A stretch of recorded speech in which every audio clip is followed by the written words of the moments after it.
एक बार फिर हम आप सभी के लिए एक नई वैकेंसी के बारे में जानकारी लेकर आए हैं। यह वैकेंसी आईटीबीपी के तरफ से निकाली गई है, यानी कि इंडो तिब्बतन बॉर्डर फोर्स की तरफ से निकाली गई है। हम इस वैकेंसी से जुड़ी apply date, age limit, application fee, post details, education qualification, pay scales, exam syllabus, exam pattern, इन सभी के बारे में पूरी जानकारी देंगे। तो अगर आप भी इस वैकेंसी के लिए फॉर्म अप्लाई करना चाहते हैं तो जानकारी को ध्यानपूर्वक सुनें और वीडियो में लास्ट तक बने रहें, जिससे कि फॉर्म अप्लाई करते समय आपसे किसी भी प्रकार का कोई भी मिस्टेक ना हो। तो चलिए सबसे पहले हम लोग जानते हैं आईटीबीपी वैकेंसी से जुड़ी अप्लाई डेट के बारे में। आप में से जिनको भी इस वैकेंसी के लिए फॉर्म अप्लाई करना है वो लोग 29 जून 2024 से इस वैकेंसी के लिए फॉर्म अप्लाई कर सकते हैं। जी हाँ, 29 जून से इस वैकेंसी के लिए फॉर्म अप्लाई स्टार्ट हो जाएगा। फॉर्म ऑनलाइन के माध्यम से अप्लाई होगा। आप लोग अपने मोबाइल फ़ोन से ही या फिर किसी साइबर कैफ़े पर जाकर ऑनलाइन फॉर्म अप्लाई कर सकते हैं और इसका लास्ट अप्लाई डेट है 28 जुलाई 2024। फॉर्म पूरा 1 महीना तक अप्लाई होगा। तो आप लोग 29 जून से लेकर 28 जुलाई के बीच में इस वैकेंसी के लिए फॉर्म अप्लाई कर सकते हैं। नेक्स्ट, इसके बाद हम लोग जानेंगे आईटीबीपी वैकेंसी से जुड़ी एप्लीकेशन फ़ी यानी कि आवेदन शुल्क के बारे में। इस वैकेंसी के अंतर्गत एप्लीकेशन फ़ी जाति वर्ग के अनुसार अलग अलग रखी गई है। सबसे पहले जानते हैं एसआई पोस्ट के लिए यूआर, ओबीसी, ईडब्ल्यूएस और जनरल के लिए। इनके लिए एप्लीकेशन फ़ी 200 रुपया रखा गया है। नेक्स्ट है एएसआई पोस्ट के लिए।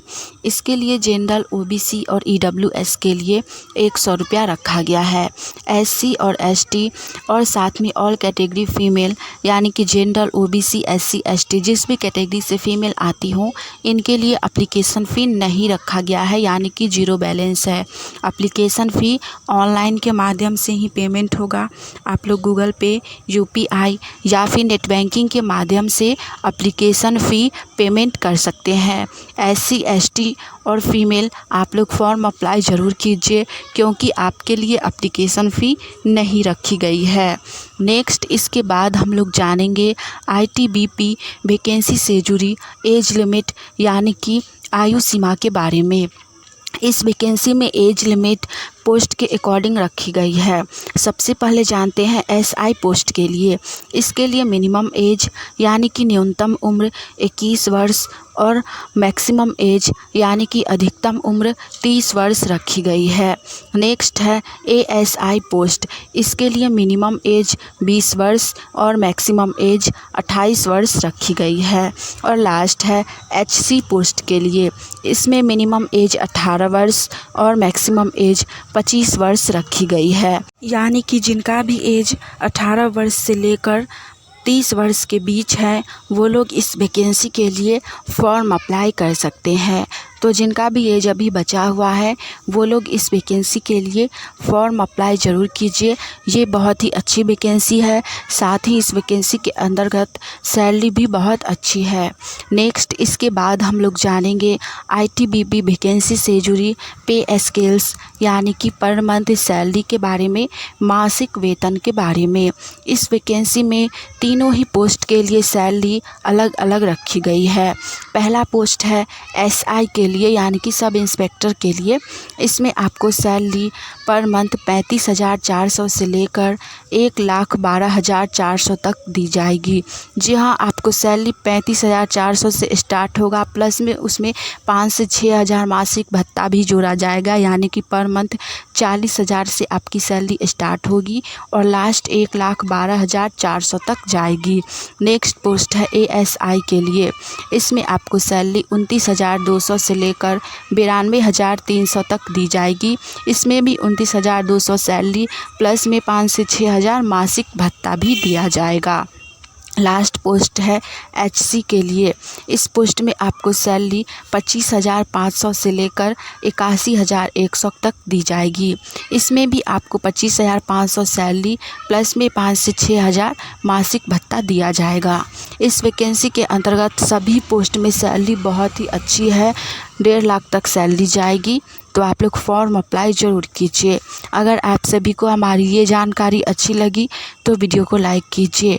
साथ ही आप लोग गवर्नमेंट जॉब की तैयारी कर रहे हैं और आने वाली ऑनलाइन या ऑफलाइन सभी प्रकार की वैकेंसी की जानकारी सबसे पहले जानना चाहते हैं तो चैनल को सब्सक्राइब करके नोटिफिकेशन ऑन कर लीजिए, जिससे कि हम एक नई वैकेंसी की जानकारी लेकर आएँ तो वो सबसे पहले आप तक पहुँचे और आप उस वैकेंसी के लिए फॉर्म अप्लाई करके जॉब की तैयारी कर सके। नेक्स्ट इसके बाद हम लोग जानेंगे आईटीबीपी वैकेंसी से जुड़ी सिलेक्शन प्रोसेस यानी कि चयन प्रक्रिया के बारे में।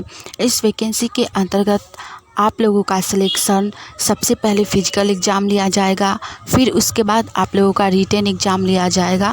पहले रिटन एग्ज़ाम होगा, उसके बाद फिर आप लोगों का फ़िज़िकल एग्ज़ाम लिया जाएगा और फिर लास्ट में आप लोगों का डॉक्यूमेंट वेरिफिकेशन करके आप लोगों को फाइनली मेरिट लिस्ट जारी कर दिया जाएगा। यानी कि जैसे बिहार पुलिस में सिलेक्शन होता है बिल्कुल सेम उसी प्रकार से इसमें भी आपका सिलेक्शन किया जाएगा। इसमें सिर्फ एक ही रिटन एग्ज़ाम लिया जाएगा, 2 नहीं लिया जाएगा।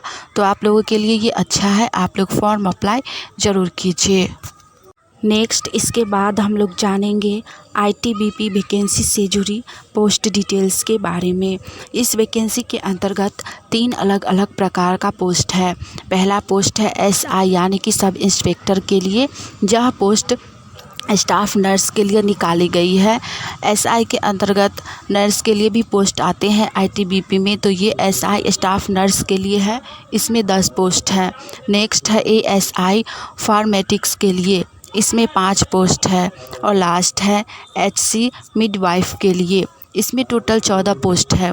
इन सभी पोस्ट को मिलाकर यह वैकेंसी टोटल 29 पोस्ट के लिए निकाली गई है। तीनों ही पोस्ट बहुत ही अच्छी है और इसमें सबसे बेस्ट पोस्ट है एसआई स्टाफ नर्स के लिए यानी कि सब इंस्पेक्टर के लिए पोस्ट है। इस पोस्ट में आपको सैलरी 1.5 लाख तक जाएगी। तो आप लोग इसमें से जिस पोस्ट के लिए चाहे उस पोस्ट के लिए फॉर्म अप्लाई कर सकते हैं। लास्ट इसके बाद हम लोग जानेंगे ITBP paramedical staff education qualification यानी कि शैक्षणिक योग्यता के बारे में। इस वैकेंसी में सभी पोस्ट के लिए क्वालिफ़िकेशन अलग अलग रखी गई है। पहला पोस्ट है एसआई स्टाफ नर्स, इसके लिए क्वालिफ़िकेशन 12th पास रखी गई है, प्लस में आपके पास जनरल नर्सिंग और मिडवाइफरी का डिप्लोमा होना चाहिए। नेक्स्ट है एएसआई फार्मासिस्ट के लिए, इसके लिए भी क्वालिफ़िकेशन 12th पास प्लस में डिप्लोमा इन फार्मेसी रखी गई है। लास्ट पोस्ट है एचसी मिडवाइफ के लिए, इसके लिए क्वालिफ़िकेशन 10th पास प्लस में एएनएम का डिप्लोमा होना चाहिए। आप लोग जिस पोस्ट के लिए एलिजिबल हैं, क्वालिफाइड हैं, उस पोस्ट के लिए फॉर्म अप्लाई ज़रूर कीजिए। हमने इस वैकेंसी से जुड़ी सारी जानकारी दे दी है। चलिए आज के लिए इतना ही, मिलेंगे आप सभी से फिर से एक नई वैकेंसी की जानकारी के साथ। जय हिंद।